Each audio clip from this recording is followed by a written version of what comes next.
ಒಂದು ಕೇಸ್ ಬಿದ್ರೂ ಆತ 1 ವರ್ಷ ಒಳಗಿಡಬಹುದು ಅಂತ ತಾರಾತುರಿಯಲ್ಲಿ ಆತನ ನ್ಯಾಷನಾಲಿಟಿಯನ್ನ ಇಂಡಿಯಾ ಅಂತ ಬರೀತಾರೆ.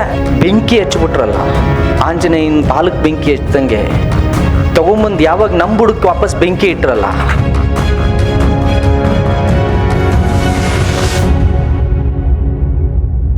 ಸ್ನೇಹಿತರೆ, ಈ ಅಕ್ರಮ ವಲಸಿಗರ ಈ ಏನ್ ಮೂಮೆಂಟ್ ಇತ್ತೀಚೆಗೆ ಕಳೆದ 3 ತಿಂಗಳಲ್ಲಿ ನಡೀತು, ಇದಕ್ಕೆ ಮುಖ್ಯವಾಗಿ ಇಷ್ಟು ದೊಡ್ಡ ಮೂಮೆಂಟ್ ಆಗ್ಲಿಕ್ಕೆ ಕಾರಣ ಕಾಂಗ್ರೆಸ್ ಸರ್ಕಾರ ಮತ್ತು ಒಬ್ಬ ವ್ಯಕ್ತಿ, ಅವರ ಹೆಸರು ಜಮೀರ್ ಅಂತ ಹೇಳಿ, ಚಾಮರಾಜಪೇಟೆ ಶಾಸಕರು ಮತ್ತು ಬೆಂಗಳೂರು ಸೌತ್ನ DCP. ಇವರಿಬ್ಬರಿಗೂ ಪುನೀತ್ ಕೆರೆಹಳ್ಳಿ ಮೇಲೆ ಹೇಗಾದ್ರೂ ಮಾಡಿ ಒಂದು ಆದೇಶ ತರಬೇಕು ಅಂತ ಇತ್ತು. ಏನಂದ್ರೆ 1 ವರ್ಷಗಳ ಕಾಲ ಒಳಗಿಡಬೇಕು ಅಂತ. 2 ಕೇಸ್ ಬೇಕಾಗಿತ್ತು. ನನ್ನ ಹತ್ರ ಬಾಂಡ್ ಬರೆಸ್ಕೊಂಡಿದ್ರು. ಇನ್ನು 1 ಕೇಸ್ ಬಿದ್ರೂ ಆತ 1 ವರ್ಷ ಒಳಗಿಡಬಹುದು ಅಂತ ತಾರಾತುರಿಯಲ್ಲಿ ನಾವು ದತ್ತಪೀಠಕ್ಕೆ ಹೋಗ್ಬೇಕಿತ್ತು ಡಿಸೆಂಬರ್ 4ನೇ ತಾರೀಕು. ಇಂದಿನ ದಿನ ಡಿಸೆಂಬರ್ 3ನೇ ತಾರೀಕು ತಡರಾತ್ರಿ ನಾವೆಲ್ಲ ಚಟುವಟಿಕೆಗಳಿಗೆ ಬೇಕಾದಂತಹ, ನಾಳೆ ಮಾಲೆ ಹಾಕೊಳ್ಳಿಕ್ ಬೇಕಾದಂತ ಎಲ್ಲ ಏನ್ ನಾವು ದತ್ತಪೀಠಕ್ಕೆ ಹೋಗಕ್ ಮಾಲೆ ಧರಿಸ್ತೀವಿ, ಆ ಕಾರ್ಯಕ್ರಮಕ್ಕೆ ಬೇಕಾದ ಎಲ್ಲ ಸಿದ್ಧತೆಯನ್ನು ಮಾಡಿ ವಾಪಸ್ ಹೋಗೋದು ತಡವಾಯ್ತು. 11ರಿಂದ 12 ಗಂಟೆ ಆಸುಪಾಸು ವಾಪಸ್ ಹೋಗ್ಬೇಕಾದ್ರೆ ಚೆನ್ನಮ್ಮನ ಅಚ್ಚುಕಟ್ಟು ಪೊಲೀಸ್ ಠಾಣಾ ವ್ಯಾಪ್ತಿಯಲ್ಲಿ ತಡರಾತ್ರಿ ಒಬ್ಬ ವ್ಯಕ್ತಿ ಒಂದು ಇಲ್ಲಿಗಲ್ ಆಟೋ, ಅಂದ್ರೆ ಒಂದು ಪ್ಯಾಸೆಂಜರ್ ಆಟೋವನ್ನ ಕನ್ವರ್ಟ್ ಮಾಡಿರ್ತಾನೆ. ಕಸ ಆಯೋ ಆಟೋ ಆಗಿ ಅದನ್ನೊಂದು ಗೂಡ್ಸ್ ಆಟೋ ಆಗಿ ಮಾಡಿರ್ತಾನೆ. ಅದರಲ್ಲಿ ಕಸ ಹಾಯ್ಕೊಂಡು ಕಾಂಪೌಂಡನ್ನ ಎಗ್ರಿ ಒಳಗಡೆ ಹೋಗಿ ಏನೋ ತಗೊಂಡು ಬಂದು ವಾಪಸ್ ಆಟೋ ಕೂರ್ತಾನೆ. ಇದನ್ನ ನೋಡ್ದಂತ ನಮ್ಮ ಕಾರ್ಯಕರ್ತರು ಅವ್ನು ಹಿಡಿತಾರೆ. ನೀನ್ ಯಾರು, ಏನ್ ಮಾಡ್ತಿದ್ಯಾ? ಅವರ ಅನುಮಾನ ಈತ ಕಳ್ಳ ಅಂತ. ಆ ಕಾರಣಕ್ಕಾಗಿ ಹಿಡಿದಂಥದ್ದು 2025 ಡಿಸೆಂಬರ್ 3ನೇ ತಾರೀಕು ತಡರಾತ್ರಿ ನನಗೆ ಫೋನ್ ಮಾಡ್ತಾರೆ. ಅಣ್ಣ ಅರ್ಜೆಂಟ್ ಬನ್ನಿ, ಏನು ವಿಷಯ? ಏನಿಲ್ಲ ಬನ್ನಿ ನೀವು ಅಂತ. ಅವರು ಹಿಡಿದು ವಿಚಾರಿಸಿದಾಗ ಅವ್ರಿಗೆ ಗೊತ್ತಾಗುತ್ತೆ ಈತ ಭಾರತದ ಪ್ರಜೆ ಇಲ್ಲ ಅಂತ. ಅದಕ್ಕೆ ಅವ್ರು ನನ್ನನ್ನು ಕರೀತಾರೆ. ನಾನು ತಕ್ಷಣ ಆ ಸ್ಪಾಟಿಗೆ ಹೋಗಿ ಕಾರ್ಯಕರ್ತರ ಜೊತೆಗೆ ನಿಂತ್ಕೊಂಡು ಅವ್ರನ್ನ ವಿಚಾರಣೆ ಮಾಡ್ತೀನಿ, ಎಲ್ಲಿಂದ ಬಂದೆ, ಹೇಗೆ ಬಂದೆ ಅಂತ. ಆತ ಓರಲಿ ನಮ್ಮ ಜೊತೆ ಒಪ್ಪಿಕೊಳ್ತಾನೆ. ಆತನ ಮೊಬೈಲ್ನಲ್ಲಿ ಡೀಟೇಲ್ಸ್ ಇರುತ್ತೆ. ನಾನು ಬಾಂಗ್ಲಾದಿಂದ ಭಾರತಕ್ಕೆ ಬಂದೆ, ನಾನು 25,000 ಹಣ ಕೊಟ್ಟಿದ್ದ ಕಾರಣಕ್ಕಾಗಿ ಅವರೇ ಕರ್ಕೊಂಡು ಬಂದು ನಮ್ಮನ್ನ ಜಮ್ಮು ಕಾಶ್ಮೀರದಲ್ಲಿ ಬಿಟ್ರು. ಜಮ್ಮು ಕಾಶ್ಮೀರದಲ್ಲಿ ನನಗೆ ಫೋನ್ ನಂಬರ್ ಮಾಡಿಕೊಟ್ರು. ಆ ಫೋನ್ ನಂಬರ್ ಮಾಡಿಕೊಡೋಕ್ಕೆ ಆಧಾರ್ ಕಾರ್ಡ್ ಬೇಕು. ಆ ಕಾರಣಕ್ಕಾಗಿ ಒಂದು ನಕಲಿ ಆಧಾರ್ ಕಾರ್ಡ್ನ ಸೃಷ್ಟಿ ಮಾಡಿ ಫೇಕ್ ಫೋನ್ ನಂಬರ್ ಕೊಟ್ಟು ಆಧಾರ್ ಕಾರ್ಡ್ ಮಾಡಿ, ನಂತರ ಆ ಆಧಾರ್ ನಂಬರ್ ಮೇಲೆ ನಂಗೆ ಒರಿಜಿನಲ್ ಮೊಬೈಲ್ ನಂಬರ್ ತಕ್ಕೊಟ್ರು. ಆಮೇಲೆ ಮತ್ತೆ ಹೋಗಿ ಒರಿಜಿನಲ್ ಆಧಾರ್ ಕಾರ್ಡ್ನ ನಾವು ಮಾಡ್ಕೊಂಡ್ವಿ, ಕರ್ನಾಟಕಕ್ಕೆ ಬಂದು ನೆಲೆಸಿದ್ದೀವಿ ಅಂತ ವಿವರವಾಗಿ ವಿತ್ ಡಾಕ್ಯುಮೆಂಟ್ ಸಮೇತ ನಮಗೆ ಒಪ್ಪಿಸ್ತಾನೆ. ನಾವು 112 ಫೋನ್ ಮಾಡ್ತೀವಿ. ಸ್ನೇಹಿತರೆ, ಒಂದೇ ಒಂದು ಏಟ್ ಅವನ ಮೇಲೆ ಮುಟ್ಟಿಲ್ಲ. ಯಾಕೆ ಹೊಡೆಯೋಣ? ಒಂದು ಕೈ ಮಾಡಿಲ್ಲ. ಅದರ ಸಂಪೂರ್ಣ ವಿಡಿಯೋ ಸೋಷಿಯಲ್ ಮೀಡಿಯಾದಲ್ಲಿ ಇವತ್ತು ಇದೆ. ಇವನು ಜಹಾಂಗೀರ್ ಆಲಮ್ ಅಂತ ಹೇಳಿ, आप मुसलमान है क्या? जी, ये कबाड़ी का दलाली आपको अंदर भेजा ना, डायरेक्ट बेंगलुरु को भेजा और दूसरा जगह में भेजा? जम्मू में भेजा। उधर जम्मू में? जी। कहाँ से जम्मू में? जम्मू नेरवाल। नेरवाल। कौन भेजा भारत को आपको? दलाल का साथ। दलाल को कितना दिया? 25,000। 25,000 में क्यों आया भारत को? जान पहचान हो गया, भारत में आ गया? वीसा किधर है आपका? वीसा नहीं है। वीसा बिना पासपोर्ट आने के लिए आपको 50,000 रुपए देना पड़ता है क्या? जी। किसको? दलाल। दलाल का नाम क्या है? दलाल को ಅಜುಲ್. ತಕ್ಷಣ ನಾವು ತಗೊಂಡೋಗಿ ಚೆನ್ನಮ್ಮನ ಅಚ್ಚುಕಟ್ಟು ಪೊಲೀಸ್ ಸ್ಟೇಷನ್ನಲ್ಲಿ ಅವನ್ನ ಒಪ್ಪಿಸ್ತೀವಿ. ಸರ್, ಬೆಳಿಗ್ಗೆ ದತ್ತಪೀಠ ದತ್ತಮಾಲಕ್ಕೆ ಹೋಗ್ಬೇಕು, ಅರ್ಜೆಂಟ್ ಇದೆ, ನಾವು ಹೊರಡ್ತೀನಿ, ನೀವು ಇವನ ಮೇಲೆ ಕ್ರಮ ಜರುಗಿಸ್ಬೇಕು. ಅವನ ಹೆಸರು ಜಹಾಂಗೀರ್ ಆಲಮ್ ಅಂತ ಹೇಳಿ, ನಾನು ಇದು ಡಾಕ್ಯುಮೆಂಟ್ ಸಮೇತ ಇರೋದ್ರಿಂದ ನಿಮಗೆ ಬಿಡಿಸಿ ಹೇಳ್ತಾ ಇದ್ದೀನಿ. ಜಹಾಂಗೀರ್ ಆಲಮನ್ನ ಹಿಡ್ಕೊಟ್ಟು ಹೇಳ್ತೀನಿ. ಅವ್ರು ಹೇಳ್ತಾರೆ, ಸರ್ ನಾವು ಮಾಡ್ತೀವಿ, ಖಂಡಿತವಾಗಿಯೂ ಇದನ್ನು ನಾವು FIR ಮಾಡಿ ಅವನ್ನ FRR ಪ್ರೊಡ್ಯೂಸ್ ಮಾಡ್ತೀವಿ. ನಾನು ಹೊರಟ್ವಿ. ಬೆಳಿಗ್ಗೆ ಎದ್ದು ನಾವು ದತ್ತಮಾಲೆ ಹಾಕೊಂಡು ದತ್ತಪೀಠಕ್ಕೆ ಹೋಗಿ ವಾಪಸ್ ಬರ್ತೀನಿ. ಸಂಜೆ 3 ಗಂಟೆಗೆ ಪುನೀತ್ ಕೆರೆಹಳ್ಳಿ ಮೇಲೆ FIR, ಜಹಾಂಗೀರ್ ಆಲಮನ್ನ ಥಳಿಸಿದ್ದೀನಿ ಅಂತ, ಹೊಡೆದಿದ್ದೀನಿ ಅಂತ. ಆತ ಕೊಟ್ಟ ದೂರು ಇಸ್ ನಾಟ್ ಸಿಟಿಸನ್, ಭಾರತದ ಪ್ರಜೆ ಅಲ್ಲ. ಅವನ ಹತ್ರ ದೂರು ತಗೊಳ್ತಾರೆ. ಯಾಕೆ? ಒಂದು ಕೇಸ್ ಬೇಕಿತ್ತಲ್ಲ, 1 ವರ್ಷ ಬಾಂಡ್ ತಗೊಂಡಿದ್ರಲ್ಲ ಪುನೀತ್ ಕೆರೆಹಳ್ಳಿ ಮೇಲೆ, ಒಂದೇ ಒಂದು FIR ಆದ್ರೆ ಆತನನ್ನು 1 ವರ್ಷ ಜೈಲಲ್ಲಿ ಇಡ್ತೀವಿ ಅಂತ ಹೇಳಿ ಬಾಂಡ್ ತಗೊಂಡಿದ್ರಲ್ಲ, ಆ ಬಾಂಡ್ನ ವೈಲೆನ್ಸ್ ಮಾಡ್ದ ಅನ್ನೋ ಏಕೈಕ ಕಾರಣಕ್ಕೆ ಇಲ್ಲಿ ಜಮೀರ್ ಮತ್ತೆ DCP ಸೇರ್ಕೊಂಡು ಪುನೀತ್ ಕೆರೆಹಳ್ಳಿ ಮೇಲೆ ಒಂದು FIR ಮಾಡಿಬಿಡಿ ತಕ್ಷಣ ಅಂತ ಹೇಳಿ ತಕ್ಷಣ ಒಂದು FIR ಮಾಡ್ತಾರೆ.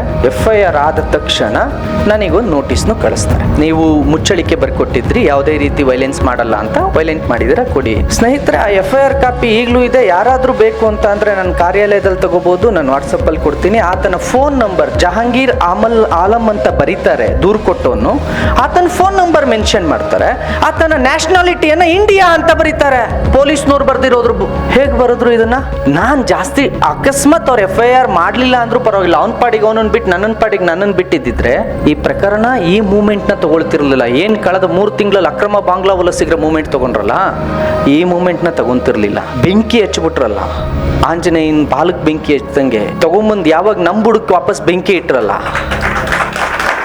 ನನಗೆ ಇಲಾಖೆ ಒಳಗಿಲ್ಲೇನೋ, ನಮಗೂ ಇಲಾಖೆ ಒಳಗಿದಾರ ಸಹಾಯ ಮಾಡೋರು. ಅವರೇ ಕೊಟ್ಟ ಫೋನ್ ನಂಬರ್ ಏನಿತ್ತಲ್ಲ ಕೆಳಗಡೆ, ಜಹಾಂಗೀರ್ ಆಲಂ ಅಂತ, ಆ ಫೋನ್ ನಂಬರ್ ಮೇಲೆ ನಾವು ಇನ್ವೆಸ್ಟಿಗೇಷನ್ ಸ್ಟಾರ್ಟ್ ಮಾಡಿದ್ವು. ಈ ನಂಬರ್ ಎಲ್ಲಿ ತಗೊಂಡ್ರು, ಎಲ್ಲಿಂದ ಬಂತು, ಹೇಗೆ ಬಂತು, ಆ ಇನ್ವೆಸ್ಟಿಗೇಷನ್ ಎಲ್ಲಿಗೆ ಹೋಗಿ ನಿಲ್ತು ಅಂತ ಅಂದ್ರೆ ಬಹಳ ಸೂಕ್ಷ್ಮವಾಗಿ ಗಮನಿಸಿ. ನಾನು ಯಾಕೆ ಇದನ್ನ ಹೇಳ್ತಿದ್ದೀನಿ ಅಂತ ಅಂದ್ರೆ, ಬಾಂಗ್ಲಾದಿಂದ ಮೊಹಮ್ಮದ್ ಹನೀಫ್ ಅನ್ನೋನೊಬ್ಬ ಇಲ್ಲಿ ಇರ್ತಾನೆ. ಆತ ಇಲ್ಲಿಗೆ ಬಂದು ಈ ಒಂದು ನಂಬರಿಂದ, ಸಣ್ಣ ನಂಬರಿಂದ, ಯಾರು ಕೊಟ್ಟಿದ್ದು ಈ ನಂಬರ್ ನಮ್ಗ? ಪೊಲೀಸ್ನವರೇ ಕೊಟ್ಟರು. ನಾವೇನು ಕೆತ್ಕೊಳ್ಳಿಲ್ಲ, ಅವರೇ FIR ಅಲ್ಲಿ ನಮೂದಿಸಿದ್ರು. ಅದನ್ನು ನಾನು ನಮಗೆ ಸಂಬಂಧಪಟ್ಟವ್ರ ಹತ್ರ ವೆರಿಫಿಕೇಶನ್ ಮಾಡಿಸ್ಕೊಂಡಾಗ ನನಗೆ ಸಿಕ್ಕಿದ್ದು Mohammad Hanif Khan is a kingpin. ಬಾಂಗ್ಲಾದಿಂದ ಭಾರತಕ್ಕೆ ಬಂದಿದ್ದಾನೆ.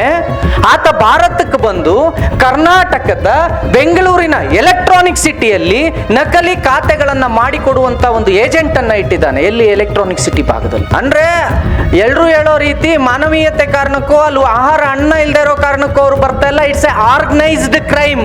ವ್ಯವಸ್ಥಿತವಾಗಿ ಬಾಂಗ್ಲಾದಲ್ಲಿರ್ತಕ್ಕಂಥ ಮುಸಲ್ಮಾನರನ್ನ ಕರ್ನಾಟಕಕ್ಕೆ ಕರೆದುಕೊಂಡು ಬರಲಾಗ್ತಿದೆ, ಭಾರತಕ್ಕೆ ಕರ್ಕೊಂಡು ಬರಲಾಗ್ತಿದೆ.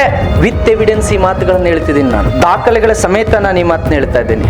ಎಲೆಕ್ಟ್ರಾನಿಕ್ ಸಿಟಿಲಿ ಆತ ಪಾಸ್ಪೋರ್ಟ್ ಮಾಡಿಸ್ಕೊಳ್ತಾನ್ರಿ. ಭಾರತದ ಪಾಸ್ಪೋರ್ಟ್ ಇದ್ರೆ 52 ದೇಶಗಳು ವೀಸಾ ಇಲ್ಲದೆ ನಿಮ್ಮನ್ನು ಬನ್ನಿ ಅಂತ ಕರೀತಾರೆ, ಗೊತ್ತಾ? ಭಾರತದ ಒಂದೇ ಒಂದು ಪಾಸ್ಪೋರ್ಟ್. ಇವತ್ತು ಇಲ್ಲಿರ್ತಕ್ಕಂಥ ಎಷ್ಟು ಜನದ ಹತ್ರ ಪಾಸ್ಪೋರ್ಟ್ ಇದೆ? ಕೈ ಎತ್ತಿ. ಇಷ್ಟೇ. ಅನೇಕರ ಹತ್ರ ಪಾಸ್ಪೋರ್ಟ್ ಇಲ್ಲ. ಆಧಾರ್ ಕಾರ್ಡು ನನ್ನ ದೇಶದ ಪೌರತ್ವ ಅಲ್ಲ, ಆದ್ರೆ ಪಾಸ್ಪೋರ್ಟ್ ಇಡೀ ವಿಶ್ವಕ್ಕೆ ಈತ ಭಾರತೀಯ ಅಂತ ಹೇಳುತ್ತೆ, ಈತ ಭಾರತದ ಪ್ರಜೆ ಅಂತ ಹೇಳುತ್ತೆ. ಅಂತಹ ಒಂದು ಪಾಸ್ಪೋರ್ಟ್ ಅಕ್ರಮ ಬಾಂಗ್ಲಾ ವಲಸಿಗ ಮಾಡ್ಕೊಳ್ತಾನೆ. ಈಗ ನಮಗೆ ಬೆಂಕಿ ಬಿದ್ದಿದ್ದು. ಒಂದು ಜಹಾಂಗೀರ್ ಆಲಂನ ಹಿಡಿದು ಕೊಟ್ವಿ, ಈ ಕತೆ ಯಾಕೋ ಈ ಕಡೆ ಬರ್ತಿದ್ದಿಲ್ಲ ಅಂತ ಇವನ್ ಬಗ್ಗೆ ಸಂಪೂರ್ಣ ಸ್ಟಡಿಗೆ ನಾವು ಮುಂದಾದಾಗ ಹೇಗ್ ಮಾಡಿದ್ವಿ ಅಂತ ಮಾತ್ರ ಪಬ್ಲಿಕ್ ಅಲ್ಲಿ ಕೇಳಬೇಡಿ. ನೆಕ್ಸ್ಟ್ ಮಾಡಕ್ಕಾಗಲ್ಲ ಸಂತೋಷ್ ಜಿ. ಆತ ಮನೆ ಅವನು ಎಲ್ಲಿದ್ದಾನೆ ಅಂತ ನಾವು ರಿಸರ್ಚ್ ಮಾಡ್ತಾ ಹೋದಾಗ ಅವನು ಕೋಯತ್ನಲ್ಲಿದ್ದಾನೆ. ಯಾರು ಇವನು? ಮೊಹಮ್ಮದ್ ಇವನಿದ್ದಾನೆ, ಅವನು ಕೋಯತ್ನಲ್ಲಿದ್ದಾನೆ. ಕೋಯತ್ನಲ್ಲಿ ಕೂತ್ಕೊಂಡು ಬಾಂಗ್ಲಾಗ್ ದುಡ್ಡು ಕಳಿಸ್ತಿದ್ದಾನೆ. ಕೋಯತ್ನಲ್ಲಿ ಅವನಿರೋದು ಇಂಡಿಯನ್ ಪಾಸ್ಪೋರ್ಟ್ ಮೇಲೆ. ಈಗ ನನಗೆ ಭಾರತದ ಸೇನೆಯ ಅನೇಕರು ಸಹಾಯ ಮಾಡ್ತಾರೆ. ಯಾರ್ಯಾರು ಇಲ್ಲಿ ಇದ್ದಾರೋ ಅವರ ಈ ಡೀಟೇಲ್ಸ್ನ ಕೊಡಲಿಕ್ಕೆ ಅವರು ಶುರು ಮಾಡ್ತಾರೆ. ನನಗೆ ಬಂದು ತಲುಪುತ್ತೆ. ಅವನು ಅಲ್ಲಿಂದ ಬಾಂಗ್ಲಾಕ್ಕೆ ಕಳಿಸ್ತಿರ್ತಕ್ಕಂಥ ಅಷ್ಟು ಡಾಕ್ಯುಮೆಂಟ್, ಹಣ ಕಳಿಸಿದ್ದಕ್ಕೆ ಡೀಟೇಲ್ಸ್ ಬರುತ್ತೆ, ಬಾಂಗ್ಲಾದ ಆಧಾರ್ ಕಾರ್ಡ್ ಬರುತ್ತೆ, ಬಾಂಗ್ಲಾದ ಬರ್ತ್ ಸರ್ಟಿಫಿಕೇಟ್ ಸಿಗುತ್ತೆ, ಎಲ್ಲ ಸಿಗುತ್ತೆ. ಎಲ್ಲಾನು ನಾನು ಇಟ್ಕೊಂಡು ಅದನ್ನ ಪಕ್ಕಕ್ಕೆ ಇಡ್ತೀನಿ. ಜಹಾಂಗೀರ್ ಆಲಂ ಮೇಲೆ ನನ್ನ ಮೇಲೆ ಯಾವಾಗ ಇವರು ಅಲ್ಲಿಗೆ ಕರ್ಕೊಬಂದು ಏನು ಇವನು ದೇಶದ ಪ್ರಜೆ ಅನ್ನೋ ರೀತಿಯಲ್ಲಿ ಅವನನ್ನು ಕರ್ಕೊಬಂದು ಯಾವಾಗ ನಮ್ಮ ಮೇಲೆ ಮಾಜರ್ ಪ್ರಕ್ರಿಯೆ ಮಾಡಿದ್ರು, ಇಮಿಡಿಯೇಟ್ ನಾನು ನನಗೆ ತಿಳಿದಿರ್ತಕ್ಕಂಥ ಪೊಲೀಸ್ ಇಲಾಖೆಯ ಉನ್ನತ ಅಧಿಕಾರಿಗಳಿಗೆ ಈ ನಂಬರ್ ಕೊಟ್ಟು ಇಮಿಡಿಯೇಟ್ ಇದ್ರ ಲೊಕೇಶನ್ ಬೇಕು ಅಂತ ಕೇಳ್ತೀನಿ. ಅವರು ಇಮಿಡಿಯೇಟ್ ಆ ಲೊಕೇಶನ್ನ ತಕ್ಕೊಡ್ತಾರೆ. ನಾವೆಲ್ಲರೂ ಒಂದು ತಂಡ ಮಾಡ್ತೀವಿ. ಸಂತೋಷ್ ಕರ್ತಾಳ್ ಇಲ್ಲೇ ಇದ್ದಾರೆ, ನನ್ನ ಸಂಘಟನೆಯ ಪೂರ್ಣಾವಧಿ ಕಾರ್ಯಕರ್ತರಿದ್ದಾರೆ. ನೀವೆಲ್ಲ ಪ್ರತಿ ತಿಂಗಳು 50-100 ರೂಪಾಯಿ ಭಿಕ್ಷೆಯ ರೂಪದಲ್ಲಿ ನಮಗೆ ಕೊಟ್ಟ ಪರಿಣಾಮ ಇವತ್ತು 7 ಜನ ಪೂರ್ಣಾವಧಿ ಕಾರ್ಯಕರ್ತರಿದ್ದಾರೆ. ಇಡೀ ರಾಗ್ಲು ರಾತ್ರಿ ಪ್ರಾಣವನ್ನು ಹಂಗಿಸದೆ ಅವ್ರು ಕೆಲಸ ಮಾಡ್ತಿದ್ದಾರೆ. ಇಡೀ ತಂಡ ರಾತ್ರಿ ನಾವು ಅವರ ಕಾರ್ಯಾಚರಣೆಗೆ ಇಳ್ತೀವಿ. ಕಗ್ಲಿಪುರದಲ್ಲಿ ನಮ್ಮ ಶ್ರೀರಾಮ್ ಸೇನೆಯ ಕಾರ್ಯಕರ್ತರಿದ್ದಾರೆ, ಬಜರಂಗ ದಳದ ಕಾರ್ಯಕರ್ತರಿದ್ದಾರೆ. ನಾವು ಇಮಿಡಿಯೇಟ್ ಎಲ್ಲ ಪೂರ್ತಿ ಕಾರ್ಯಾಚರಣೆ ಮಾಡ್ತೀವಿ. ಅಲ್ಲಿ ಕಗ್ಲಿಪುರದಲ್ಲಿ ಒಂದು ಕಡೆ ಈ ಜಹಾಂಗೀರ್ ಆಲಂನ ಇಡೀ ಕುಟುಂಬ ಇರುತ್ತೆ ಅಂತ ಹೋಗ್ತೀವಿ. ಚೆಕ್ ಮಾಡಿದ್ರೆ ಬರೀ ಜಹಾಂಗೀರ್ ಆಲಂ ಇರೋದಿಲ್ಲ, ಅಲ್ಲಿ 8 ಕುಟುಂಬಗಳು ಇರ್ತವೆ ಅಕ್ರಮ ಬಾಂಗ್ಲಾ.